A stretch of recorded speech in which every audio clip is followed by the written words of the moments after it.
गुरुर्ब्रह्मा गुरुर्विष्णु गुरुर्देवो महेश्वरः गुरु साक्षात् परं ब्रह्म तस्मै श्री गुरवे नमः। रामानुजं सीतां भरतं भरतानुजं सुग्रीवं वायुसूनुं च प्रणमामि पुनः पुनः। नमोस्तु रामाय सलक्ष्मणाय देव्यै च तस्यै जनकात्मजायै। नमोस्तु रुद्रेन्द्रयमानिलेभ्यो नमोस्तु चन्द्रार्कमरुद्गणेभ्यः। नारायण नारायण नारायण नारायण। श्रीमद् वाल्मीकि रामायण के अयोध्या कांड का कल 54वां अध्याय हम लोग कर रहे थे। भरद्वाज जी के आश्रम में भगवान राम, लक्ष्मण और सीता पहुँचे हैं और उनको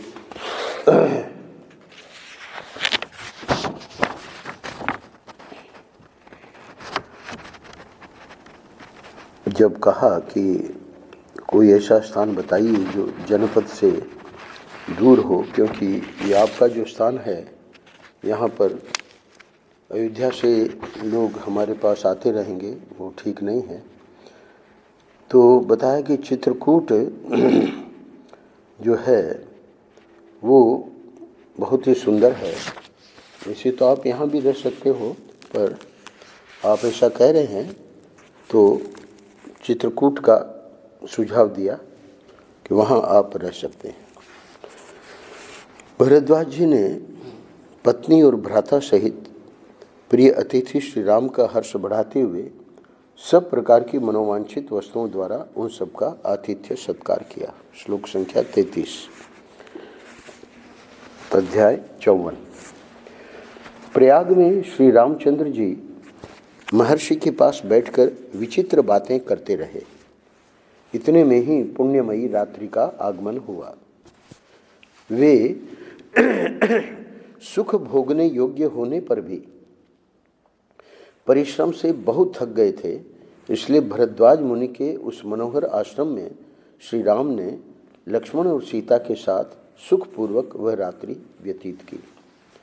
तदनंतर जब रात बीती और प्रातःकाल हुआ, तब श्री राम प्रज्वलित तेज वाले भरद्वाज मुनि के पास गए और बोले, हे भगवान, आप स्वभावतः सत्य बोलने वाले हैं। आज हम लोगों ने आपके आश्रम में बड़े आराम से रात बिताई है। अब आप हमें आगे के गंतव्य स्थान पर जाने के लिए आज्ञा प्रदान करें। रात बीतने और सवेरा होने पर श्री राम के इस प्रकार पूछने पर भरद्वाज जी ने कहा, महाबली श्री राम, हे श्री राम, तुम मधुर फल मूल से संपन्न चित्रकूट पर्वत पर जाओ। मैं उसी को तुम्हारे लिए उपयुक्त निवास स्थान मानता हूँ। वह सुविख्यात चित्रकूट पर्वत नाना प्रकार के वृक्षों से हरा भरा है। वहाँ बहुत से किन्नर और सर्प निवास करते हैं। मोरों के कलरवों से वह और भी रमणीय प्रतीत होता है। बहुत से गजराज उस पर्वत का सेवन करते हैं। तुम वहीं चले जाओ। त्रेता में सर्पों का इतना डर नहीं रहता था जितना कलयुग में। तो कुछ करते भी नहीं हैं, इनको छेड़छाड़ ना करो, बड़े प्रेम से रह लेते हैं। महर्षि के एक शिष्य मैसूर में, तो उनके गैरेज में वो सांप रहता था। उसको दूध दे देते थे, वो अपना बड़ा आनंद से रह रहा था। वह पर्वत परम पवित्र, रमणीय तथा बहुसंख्यक फल मूलों से संपन्न है। वहाँ झुंड के झुंड हाथी और हिरन वन के भीतर विचरते रहते हैं।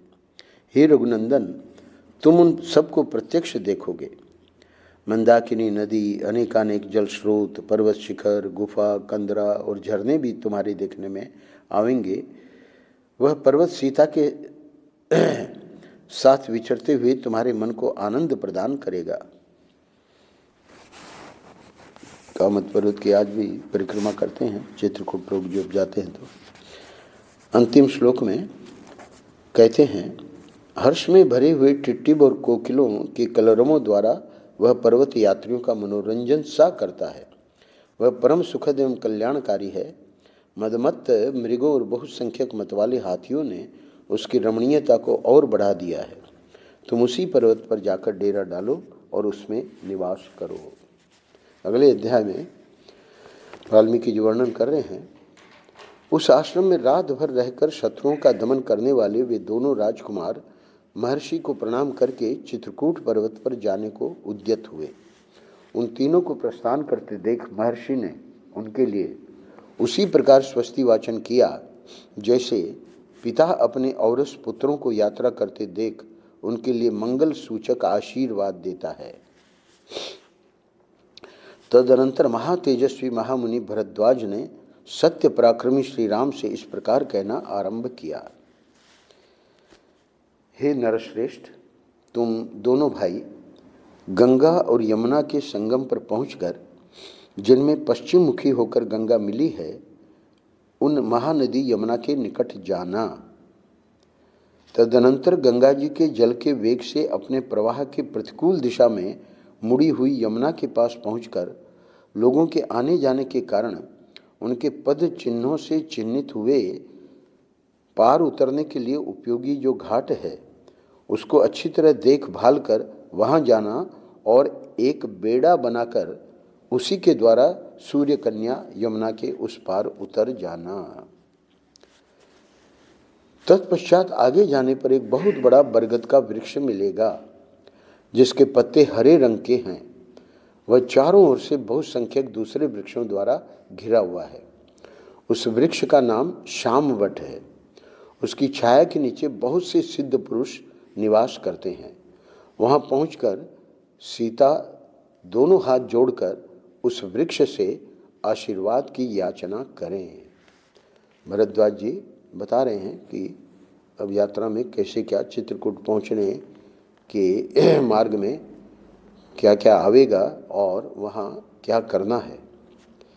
यात्री की इच्छा हो तो उस वृक्ष के पास जाकर कुछ काल तक वहाँ निवास करे अथवा वहाँ से आगे बढ़ जाए। शामवट से 1 कोस दूर जाने पर तुम्हें नीलवन का दर्शन होगा। वहाँ चीड़ और बेर के भी पेड़ मिले हुए हैं। यमुना के तट पर उत्पन्न हुए बांसों के कारण वह और भी रमणीय दिखाई देता है। यह वही स्थान है जहाँ से चित्रकूट को रास्ता जाता है। मैं उस मार्ग से कई बार गया हूँ। वहाँ की भूमि कोमल और दृश्य रमणीय है। उधर कभी दावानल का भय नहीं होता है। दावानल अग्नि बांस की रगड़ से जंगलों में लग जाती है, पर वहाँ की विशेषता बता रहे हैं कि दावानल का भय वहाँ नहीं है। इस प्रकार मार्ग बताकर जब महर्षि भरद्वाज लौटने लगे तब श्री राम ने तथास्तु कहकर उनके चरणों में प्रणाम किया और कहा, अब आप आश्रम को लौट जाइए। उन महर्षि के लौट जाने पर श्री राम ने लक्ष्मण से कहा, हे सुमित्रा नंदन, तुम्हारा कल्याण हो। ये मुनि हमारे ऊपर जो इतनी कृपा रखते हैं, इससे जान पड़ता है कि हम लोगों ने पहले कभी महान पुण्य किया है। इस प्रकार बातचीत करते हुए वे दोनों मनस्वी पुरुष सिंह सीता को ही आगे करके यमुना नदी के तट पर गए। वहाँ कालिंदी का स्रोत बड़ी तीव्र गति से प्रवाहित हो रहा था। वहाँ पहुंचकर वे इस चिंता में पड़े कि कैसे नदी को पार किया जाए, क्योंकि वे तुरंत ही यमुना जी के जल को पार करना चाहते थे। फिर उन दोनों भाइयों ने जंगल के सूखे काठ बटोर कर, भरद्वाज ने बताया था कि बेड़ा बना लेना और पार कर लेना, तो उसी का वर्णन कर रहे हैं। सूखे काठ बटोर कर उन्हीं के द्वारा एक बहुत बड़ा बेड़ा तैयार किया। वह बेड़ा सूखे बांसों से व्याप्त था और उसके ऊपर खस बिछाया गया था। तदनंतर पराक्रमी लक्ष्मण ने बेंत और जामुन की टहनियों को काटकर सीता के बैठने के लिए एक सुखद आसन तैयार किया।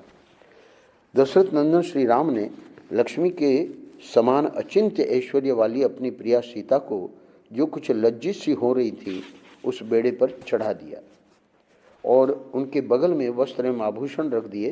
फिर श्री राम ने बड़ी सावधानी के साथ खंती यानी कुदारी और बकरी के चमड़े से मढ़ी हुई पिटारी को भी बेड़े पर ही रखा। इस प्रकार पहले सीता को चढ़ाकर वे दोनों भाई दशरथ कुमार श्री राम और लक्ष्मण उस बेड़े को पकड़कर खेने लगे। उन्होंने बड़े प्रयत्न और प्रसन्नता के साथ नदी को पार करना आरंभ किया। यमुना की बीच धारा में आने पर सीता ने उन्हें प्रणाम किया, यमुना जी को, और कहा कि हे देवी, इस बेड़े द्वारा मैं आपके पार जा रही हूँ, आप ऐसी कृपा करें जिससे हम लोग सकुशल पार हो जाएं और मेरे पतिदेव अपनी वनवास विषयक प्रतिज्ञा को निर्विघ्न पूर्ण करें। प्रार्थना कर रही हैं, इक्ष्वाकु वंशी वीरों द्वारा पालित अयोध्यापुरी में श्री रघुनाथ जी के सकुशल लौट आने पर मैं आपके किनारे 1,000 गौओं का दान करूंगी और सैकड़ों देव दुर्लभ पदार्थ अर्पित करके आपकी पूजा संपन्न करूंगी। इस प्रकार सुंदरी सीता हाथ जोड़कर यमुना जी से प्रार्थना कर रही थीं। इतने में ही वे दक्षिण तट पर जा पहुंची।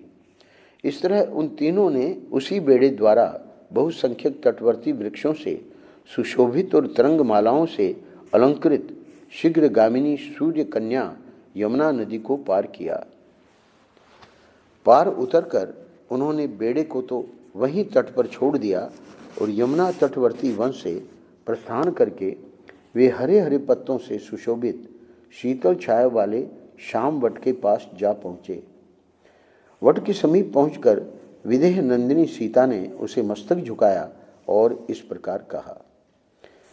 यहाँ एक शिक्षा ये भी दी जा रही है कि जब कोई महापुरुष कोई बात कहे तो उनकी आज्ञा का अक्षरशः पालन करना चाहिए। सीता जी प्रार्थना कर रही है, हे महावृक्ष, आपको नमस्कार है। आप ऐसी कृपा करें जिससे मेरे पतिदेव अपने वनवास विषयक व्रत को पूर्ण करें तथा हम लोग वन से सकुशल लौटकर माता कौशल्या तथा यशस्विनी सुमित्रा देवी का दर्शन कर सकें। इस प्रकार कहकर मनस्विनी सीता ने हाथ जोड़े हुए उस वृक्ष की परिक्रमा की। सदा अपनी आज्ञा के अधीन रहने वाली प्राण प्यारी सती साध्वी सीता को शाम वट से आशीर्वाद की याचना करती देख श्री राम ने लक्ष्मण से कहा, हे लक्ष्मण, तुम सीता को साथ लेकर आगे आगे चलो और मैं धनुष धारण किए पीछे से तुम लोगों की रक्षा करता हुआ चलूंगा। विदेह कुल नंदिनी जनक दुलारी सीता जो जो फल या फूल मांगे अथवा जिस वस्तु को पाकर इनका मन प्रसन्न रहे वह सब इन्हें देते रहो। सीता एक एक वृक्ष, झाड़ी अथवा पहले की न देखी हुई पुष्प शोभित लता को देखकर उसके विषय में श्री रामचंद्र जी से पूछती थी तथा लक्ष्मण सीता के कथनानुसार तुरंत ही भांति भांति के वृक्षों की मनोहर शाखाएं और फूलों के गुच्छे लाकर उन्हें देते थे। उस समय जनक राज किशोरी सीता विचित्र बालुका और जलराश से सुशोभित तथा हंस और सारसों के कलनाद से मुखरित यमुना नदी को देखकर बहुत प्रसन्न होती थी। इस तरह 1 कोस की यात्रा करके दोनों भाई श्री राम और लक्ष्मण प्राणियों के हित के लिए मार्ग में मिले हुए हिंसक पशुओं का वध करते हुए यमुना तटवर्ती वन में विचरने लगे। उदार दृष्टि वाले वे सीता, लक्ष्मण और श्री राम मोरों की झुंडों की मीठी बोली से गूंजते तथा हाथियों और वानरों से भरे हुए उस सुंदर वन में घूम फिरकर शीघ्र ही यमुना नदी के समतल तट पर आ गए और रात में उन्होंने वहीं निवास किया। यहाँ 55वां अध्याय पूरा होता है। अगले अध्याय में वाल्मीकि जी वर्णन कर रहे हैं, तदनंतर रात्रि व्यतीत होने पर रघुकुल शिरोमणि श्री राम ने अपने जागने के बाद वहाँ सोए हुए लक्ष्मण को धीरे से जगाया और इस प्रकार कहा। रामचरितमानस में लक्ष्मण कभी सोए ही नहीं, पर वाल्मीकि रामायण में राम जी जगा रहे हैं लक्ष्मण को। शत्रुओं को संताप देने वाले सुमित्रा कुमार, मीठी बोली बोलने वाले शुक, पिक आदि जंगली पक्षियों का कलरव सुनो, लक्ष्मण को कह रहे हैं। हे शत्रुओं को संताप देने वाले सुमित्रा कुमार, मीठी बोली बोलने वाले शुक पिक आदि जंगली पक्षियों का कलरव सुनो। अब हम लोग यहाँ से प्रस्थान करें, क्योंकि प्रस्थान के योग्य समय आ गया है। सोए हुए लक्ष्मण ने अपने बड़े भाई द्वारा ठीक समय पर जगा दिए जाने पर निद्रा, आलस्य तथा राह चलने की थकावट को दूर कर दिया। फिर सब लोग उठे और यमुना नदी के शीतल जल में स्नान आदि करके ऋषि मुनियों द्वारा सेवित चित्रकूट के उस मार्ग पर चल दिए। उस समय लक्ष्मण के साथ वहां से प्रस्थित हुए श्री राम ने कमल नयनी सीता से इस प्रकार कहा, हे विदेह राजनंदिनी, इस वसंत ऋतु में सब ओर से खिले हुए इन पलाश वृक्षों को तो देखो। ये अपने ही पुष्पों से, पुष्पमालाधारी से प्रतीत होते हैं और उन फूलों की अरुण प्रभा के कारण प्रज्वलित होते से दिखाई देते हैं। देखो, ये भिलावे और बेल के पेड़ अपने फूलों और फलों के भार से झुके हुए हैं। दूसरे मनुष्यों का यहाँ तक आना संभव न होने से ये उनके द्वारा उपयोग में नहीं लाए गए हैं। अतः निश्चय ही इन फलों से हम जीवन निर्वाह कर सकेंगे। फिर लक्ष्मण से कहा, हे लक्ष्मण, देखो, यहाँ के एक एक वृक्ष में मधुमक्खियों द्वारा लगाए हुए और पुष्ट किए गए मधु के छत्ते कैसे लटक रहे हैं। इन सब में एक एक द्रोण कितना होता है वो ब्रैकेट में दिया है, लगभग 16 सेर मधु भरा हुआ है। वन का यह भाग बड़ा ही रमणीय है। यहाँ फूलों की वर्षा सी हो रही है और सारी भूमि पुष्पों से आच्छादित दिखाई देती है। इस वन प्रांत में यह चातक पी कहाँ की रट लगा रहा है, उधर वह मोर बोल रहा है मानो पफिये की बात का उत्तर दे रहा हो। हमारे शर्मा जी ओमेक से जब चल के आते हैं तो पक्षी आवाज़ करते हैं तो हमको बताते हैं कि क्या बोलते हैं। यह रहा चित्रकूट पर्वत, इसका शिखर बहुत ऊंचा है। झुंड के झुंड हाथी उसी ओर जा रहे हैं और वहाँ बहुत से पक्षी चहक रहे हैं।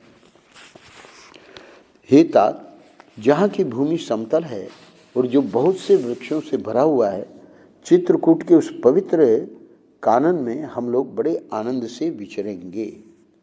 सीता के साथ दोनों भाई श्री राम और लक्ष्मण पैदल ही यात्रा करते हुए यथा समय रमणीय एवं मनोरम पर्वत चित्रकूट पर जा पहुँचे। वह पर्वत नाना प्रकार के पक्षियों से परिपूर्ण था। वहाँ फल मूलों की बहुतायत थी और स्वादिष्ट जल पर्याप्त मात्रा में उपलब्ध होता था। उस रमणीय शैल के समीप जाकर श्री राम ने कहा, हे सौम्य, यह पर्वत बड़ा मनोहर है। नाना प्रकार के वृक्ष और लताएं इसकी शोभा बढ़ाती हैं। यहाँ फल मूल भी बहुत हैं। यह रमणीय तो है ही, मुझे जान पड़ता है कि यहाँ बड़े सुख से जीवन निर्वाह हो सकता है। इस पर्वत पर बहुत से महात्मा मुनि निवास करते हैं। हे तात, यही हमारा वासस्थान होने योग्य है, हम यहीं निवास करेंगे। ऐसा निश्चय करके सीता, श्री राम और लक्ष्मण ने हाथ जोड़कर महर्षि वाल्मीकि के आश्रम में प्रवेश किया और सब ने उनके चरणों में मस्तक झुकाया। धर्म को जानने वाले महर्षि उनके आगमन से बहुत प्रसन्न हुए और आप लोगों का स्वागत है, आइए बैठिए, ऐसा कहते हुए उन्होंने उनका आदर सत्कार किया। तदनंतर महाबाहु भगवान श्री राम ने महर्षि को अपना यथोचित परिचय दिया और लक्ष्मण से कहा, हे सौम्य लक्ष्मण, तुम जंगल से अच्छी अच्छी मजबूत लकड़ियां ले आओ और रहने के लिए कुटी तैयार करो। यही निवास करने को मेरा जी चाहता है। श्री राम की यह बात सुनकर शत्रुदमन लक्ष्मण अनेक प्रकार के वृक्षों की डालियां काट लाए और उनके द्वारा एक पर्णशाला तैयार की। वह कुटी बाहर भीतर से लकड़ी की ही दीवार से सुस्थिर बनाई गई थी और उसे ऊपर छा दिया गया था, जिससे वर्षा आदि का निवारण हो। वह देखने में बड़ी सुंदर लगती थी। उसे तैयार हुई देखकर एकाग्रचित्त होकर अपनी बात सुनने वाले लक्ष्मण से श्री राम ने इस प्रकार कहा, हे सुमित्रा कुमार, हम गजकंद का गूदा लेकर उसी से पर्णशाला के अधिष्ठाता देवताओं का पूजन करेंगे, क्योंकि दीर्घ जीवन की इच्छा करने वाले पुरुषों को वास्तु शांति अवश्य करनी चाहिए। अब यहाँ जो मूल में एणेयम मांस माहृत्य, तो मांस माहृत्य टिप्पणी में दिया है कि वहाँ कोई हिंसक जो ये मृग आदि का मांस वगैरह नहीं है, गजकंद का गूदा है। पर ये वास्तु शांति के लिए वर्णन है, तो पता नहीं ऐसी क्यों टिप्पणी दी है, क्योंकि आगे और इसका वर्णन है। कल्याणदर्शी लक्ष्मण, हे लक्ष्मण, तुम गजकंद नामक कंद को, यहाँ पूरा का पूरा गजकंद गजकंद कह रहे हैं और उसमें मूल में कुछ और है, तो उसको उखाड़ कर, यहाँ हथवा लिखा है तो वहाँ उखाड़ कर या खोद कर शीघ्र यहाँ ले आओ, क्योंकि शास्त्रोक्त विधि का अनुष्ठान हमारे लिए अवश्य कर्तव्य है। तुम धर्म का ही सदा चिंतन किया करो। भाई की इस बात को समझकर शत्रु वीरों का वध करने वाले लक्ष्मण ने उनके कथनानुसार कार्य किया। तब श्री राम ने पुनः उनसे कहा, हे लक्ष्मण, इस गजकंद को पकाओ, हम पर्णशाला के अधिष्ठाता देवताओं का पूजन करेंगे। जल्दी करो, यह सौम्य मुहूर्त है और यह दिन भी ध्रुव संज्ञक है, अतः इसी में यह शुभ कार्य होना चाहिए। तो यहाँ 3 टिप्पणियाँ दी हैं, तो उन टिप्पणियों में ये सिद्ध किया गया है कि वहाँ कोई मांस आदि नहीं है, वो गजकंद ही है। प्रतापी सुमित्रा कुमार लक्ष्मण ने पवित्र और काले छिलके वाले गजकंद को उखाड़कर प्रज्वलित आग में डाल दिया। मूल में है, स लक्ष्मण कृष्ण मृगम हत्वा मेध्यम प्रतापवान। अब मूल का कैसे क्या करोगे। रक्त विकार का नाश करने वाले उस गजकंद को भली भांति पका हुआ जानकर लक्ष्मण ने पुरुष सिंह श्री रघुनाथ जी से कहा, देवोपम तेजस्वी हे श्री रघुनाथ जी, यह काली छिलके वाला गजकंद जो बिगड़े हुए सभी अंगों को ठीक करने वाला है, मेरे द्वारा संपूर्णतः पका दिया गया है। अब आप वास्तु देवताओं का यजन कीजिए, क्योंकि आप इस कर्म में कुशल हैं। सद्गुण संपन्न तथा जब कर्म के ज्ञाता श्री रामचंद्र जी ने स्नान करके शौच संतोष आदि नियमों के पालन पूर्वक संक्षेप से उन सभी मंत्रों का पाठ एवं जप किया जिनसे वास्तु यज्ञ की पूर्ति हो जाती है। समस्त देवताओं का पूजन करके पवित्र भाव से श्री राम ने पर्णकुटी में प्रवेश किया। उस समय अमित तेजस्वी श्री राम के मन में बड़ा आह्लाद हुआ। तत्पश्चात बलिवेश्वर देव कर्म रुद्रयाग तथा वैष्णव याग करके श्री राम ने वास्तु दोष की शांति के लिए मंगल पाठ किया। नदी में विधि पूर्वक स्नान करके न्यायतः गायत्री आदि मंत्रों का जप करने के अनंतर श्री राम ने पंचसूना आदि दोषों की शांति के लिए उत्तम बलि कर्म संपन्न किया। भगवान ये सब करके आदर्श स्थापित कर रहे हैं कि हम सब लोगों को ये सब करना चाहिए। रघुनाथ जी ने अपनी छोटी सी कुटी के अनुरूप ही वेदी स्थलों, 8 दिक्पालों के लिए बलि समर्पण के स्थानों, चैत्यों यानी गणेश आदि के स्थानों तथा आयतनों यानी विष्णु आदि देवों के स्थानों का निर्माण एवं स्थापना की। वह मनोहर कुटी उपयुक्त स्थान पर बनी थी। उसे वृक्षों के पत्तों से छाया गया था और उसके भीतर प्रचंड वायु से बचने का पूरा प्रबंध था। सीता, लक्ष्मण और श्री राम सब ने एक साथ उसमें निवास के लिए प्रवेश किया, ठीक वैसे ही जैसे देवता लोग सुधर्मा सभा में प्रवेश करते हैं। रामचरितमानस में 2 कुटियाओं का वर्णन है, यहाँ एक ही कुटी बनाई है। चित्रकूट पर्वत बड़ा ही रमणीय था। वहाँ उत्तम तीर्थ स्थान, सीढ़ी और घाटों से सुशोभित माल्यवती मंदाकिनी नदी बह रही थी, जिसका बहुत से पशु पक्षी सेवन करते थे। उस पर्वत और नदी का सान्निध्य पाकर श्री रामचंद्र जी को बड़ा हर्ष और आनंद हुआ। वे नगर से दूर वन में आने के कारण होने वाले कष्ट को भूल गए। 56वां अध्याय यहाँ पूरा होता है। अगले अध्याय में वर्णन कर रहे हैं वाल्मीकि जी इधर जब श्री राम गंगा के दक्षिण तट पर उतर गए तब गुह दुख से व्याकुल हो सुमंत्र के साथ बड़ी देर तक बातचीत करता रहा। इसके बाद वह सुमंत्र को साथ ले अपने घर को चला गया।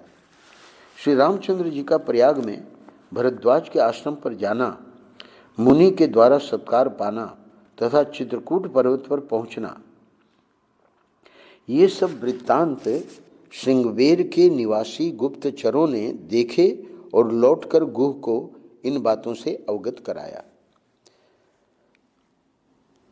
इन सब बातों को जानकर सुमंत्र गुह से विदा ले अपने उत्तम घोड़ों को रथ में जोत कर अयोध्या की ओर ही लौट पड़े। उस समय उनके मन में बड़ा दुख हो रहा था। वे मार्ग में सुगंधित वनों, नदियों, सरोवरों, गांवों और नगरों को देखते हुए बड़ी सावधानी के साथ शीघ्रतापूर्वक जा रहे थे। श्रृंगवेरपुर से लौटने के दूसरे दिन सायंकाल में अयोध्या पहुंचकर उन्होंने देखा सारी पुरी आनंद शून्य हो गई है। वहाँ कहीं एक शब्द भी सुनाई नहीं देता था। सारी पुरी ऐसी नीरव थी मानो मनुष्यों से सूनी हो गई हो। अयोध्या की ऐसी दशा देखकर सुमंत्र के मन में बड़ा दुख हुआ। वे शोक के वेग से पीड़ित हो इस प्रकार चिंता करने लगे, कहीं ऐसा तो नहीं हुआ कि श्री राम की विरह जनित संताप के दुख से व्यथित हो हाथी, घोड़े, मनुष्य और महाराज सहित सारी अयोध्यापुरी शोकाग्नि से दग्ध हो गई हो। इसी चिंता में पड़े हुए सारथी सुमंत्र ने शीघ्रगामी घोड़ों द्वारा नगर द्वार पर पहुंचकर तुरंत ही पुरी के भीतर प्रवेश किया।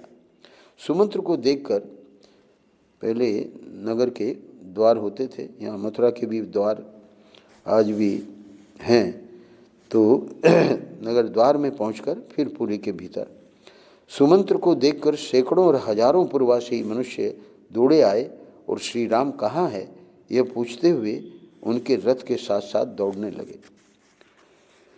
उस समय सुमंत्र ने उन लोगों से कहा, सज्जनों, मैं गंगा जी के किनारे तक श्री रघुनाथ जी के साथ गया था। वहाँ से उस धर्मनिष्ठ महात्मा ने मुझे लौट जाने की आज्ञा दी, अतः मैं उनसे विदा लेकर यहाँ लौट आया हूँ। वे तीनों व्यक्ति गंगा के उस पार चले गए। यह जानकर सब लोगों के मुख पर आंसुओं की धाराएं बह चली। अहो, हमें धिक्कार है, ऐसा कहकर वे लंबी सांसें खींचते और हा राम की पुकार मचाते हुए जोर जोर से करुण क्रंदन करने लगे। सुमंत्र ने उनकी बातें सुनी। वे झुंड के झुंड खड़े होकर कह रहे थे, हाय, निश्चय ही हम लोग मारे गए, क्योंकि अब हम यहाँ श्री रामचंद्र जी को नहीं देख पाएंगे। दान, यज्ञ, विवाह तथा बड़े बड़े सामाजिक उत्सवों के समय अब हम कभी धर्मात्मा श्री राम को अपने बीच में खड़ा हुआ नहीं देख सकेंगे।